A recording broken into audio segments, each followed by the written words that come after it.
আসছে 4 ইডিয়টস, 4 নম্বরে কে থাকছেন তা এখন ভক্তদের কৌতূহলের কেন্দ্রবিন্দু। বলিউডের কালজয়ী সিনেমা 3 ইডিয়টস এর সিকুয়েল বহুদিন ধরেই আলোচনার বিষয় ছিল। এবার জানা গেল ছবির নাম অনুযায়ী এবার র্যাঞ্চো, রাজু ও ফারহানদের সঙ্গে যুক্ত হতে যাচ্ছেন আরও একজন প্রথম সারির জনপ্রিয় অভিনেতা। যদিও চূড়ান্ত নাম এখনো প্রকাশ করা হয়নি, ভক্তরা সোশ্যাল মিডিয়ায় সম্ভাব্য অভিনেতাদের নাম ধরে জল্পনা শুরু করেছেন। কিছুটা শোনা যাচ্ছে চতুর্থ ইডিয়ট হিসেবে রণবীর কাপুর যোগ দিতে পারেন।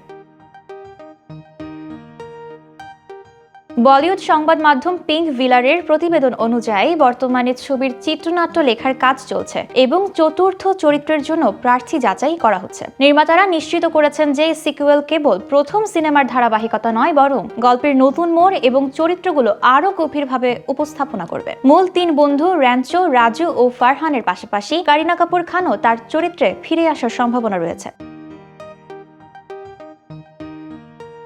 মূল 3 ইডিয়টস সিনেমা রাজকুমার হিরানি পরিচালিত 2009 সালের ডিসেম্বরে মুক্তি পায় এবং তখনই দর্শকদের হৃদয়ে বিশেষ স্থান করে নেয়। সিনেমা 3 বন্ধুর কলেজ জীবন ও শিক্ষা ব্যবস্থাকে কেন্দ্র করে তৈরি হয় এবং বিশ্বজুড়ে প্রায় 400 কোটি রুপি আয় করে। আমির খান, শারমান জোশী ও মাধবনের অভিনয় দর্শকদের কাছে সিনেমাটিকে একটি কালজয়ী চলচ্চিত্রে পরিণত করে।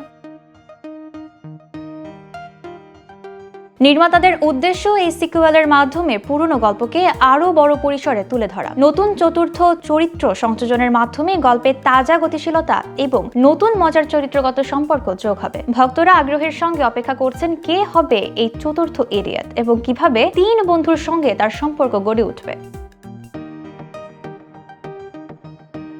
দীর্ঘ 1.5 দশক পর 3 ইডিয়টস এর সিকুয়েলের এই ঘোষণা স্বাভাবিকভাবে উচ্ছ্বাস তৈরি করেছে। নতুন সিনেমা শুধু পুরনো প্রেমিকদের মন জয় করবে না, বরং নতুন প্রজন্মকেও আকৃষ্ট করবে। 4 ইডিয়টস কবে মুক্তি পাবে তা এখন সকলের নজরের অপেক্ষায়।